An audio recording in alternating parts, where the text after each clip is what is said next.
भारतीय reserve bank यानी RBI ने अब अर्बन कोऑपरेटिव बैंक पर प्रतिबंध लगा दिया है। यानी ना तो खाता धारक इस बैंक में अब पैसा जमा कर सकते हैं और ना ही निकाल सकते हैं। नमस्कार, मैं हूं रक्षिता और आप देख रहे हैं खबर उत्तराखंड।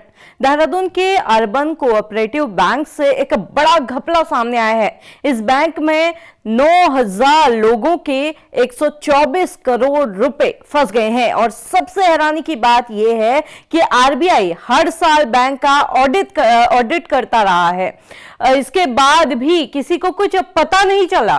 फिलहाल ये रोक सिर्फ 6 महीने के लिए है, लेकिन सवाल यह है कि क्या 6 महीने बाद पैसा वापस मिलेगा या फिर देहरादून का ये अर्बन कोऑपरेटिव बैंक भी यस बैंक की राह पर ही निकल चला है।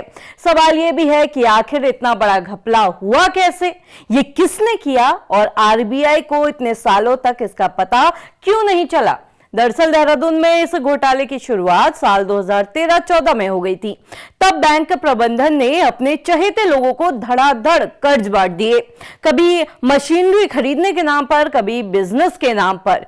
ये वो लोन थे जिनके वापस आने की उम्मीद ना के बराबर थी और ये लोन वापस आया भी नहीं, जिसके चलते कर्ज फंसते चले गए। बैंक घाटे में जाने लगा, पर बैंक की बैलेंस शीट में हर साल मुनाफा ही दिखाया जाता रहा।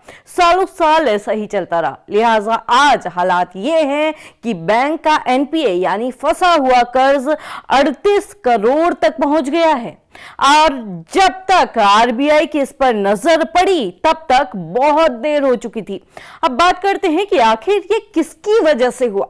दरअसल खाता धारकों का आरोप है कि देहरादून के इस अर्बन कोऑपरेटिव बैंक में एक ही परिवार का कब्जा है। पहले इसके चेयरमैन रमेश ममगाई थे, फिर उन्होंने अपने बेटे मयंक ममगाई को कुर्सी सौंप दी।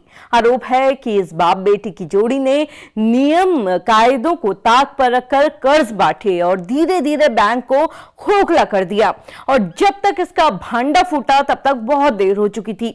अब देहरादून के दर्शन लाल चौक पर स्थित अर्बन कोऑपरेटिव बैंक के ब्रांच पर आरबीआई ने प्रतिबंध लगा दिया है। यानी अब से 6 महीनों तक ना तो खाता धारक इस बैंक में पैसा जमा कर सकते हैं और ना ही निकाल सकते हैं। हालांकि इसी बीच सवाल ये भी उठ रहे हैं कि आरबीआई हर साल ऑडिट करता रहा, पर क्यों करोड़ों का जो घपला है वो सामने नहीं आया। आइए सुनते हैं कि खाता धारक इस मामले को लेकर क्या कह रहे हैं। जानिए कि यहाँ पे लगभग 13-14 में घोटाले हुए हैं, तो करीब 38 करोड़ रुपए के। और मजे की बात यह है कि 2013-14 से, उससे पहले से भी आरबीआई के अधीन ये बैंक आता है। आरबीआई इसमें ऑडिट करता आ रहा है हमेशा से, लेकिन 12 सालों से भी ऑडिट, आरबीआई की ऑडिट ने इसमें वो नहीं पकड़ा है या पकड़ना नहीं चाहा है।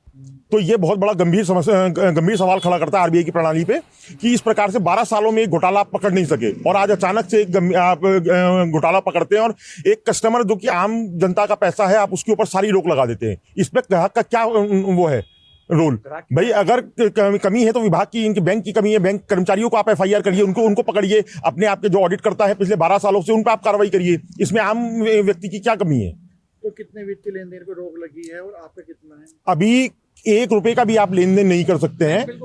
बैंक बिल्कुल बंद है। सिर्फ कर्मचारी अपनी ड्यूटी कर रहे हैं, उसके अलावा 1 रुपए का भी आप लेन देन नहीं कर सकते। आप 1 रुपए की भी निकासी बैंक से नहीं कर सकते हैं। ये एक तरीके से जिस प्रकार से बैंक ऑफ महाराष्ट्र का भी घोटाला हुआ था कुछ वर्ष पूर्व, उसी प्रकार का एक ये घोटाला है। लगभग हम सब जो इस समय यहाँ पे उपस्थित है, सबका मिला के कम। ये सिस्टम की एक ऐसी नाकामी है जिसने हजारों परिवारों की नींद उड़ा दी है। नगर निगम और पीडब्ल्यूडी के बड़े बड़े ठेकेदार भी इसके लपेटे में आ गए हैं। अब इस मामले में 6 महीने बाद क्या होगा ये तो वक्त ही बताएगा, पर इस घोटाले को लोग यस बैंक ऑफ महाराष्ट्र के घोटाले से जोड़कर भी देख रहे हैं। अब आप इस बारे में क्या सोचते हैं, कमेंट करके जरूर बताइएगा और उत्तराखंड से जुड़ी ऐसे ही खबरों के लिए हमें फॉलो भी जरूर कर लीजिएगा।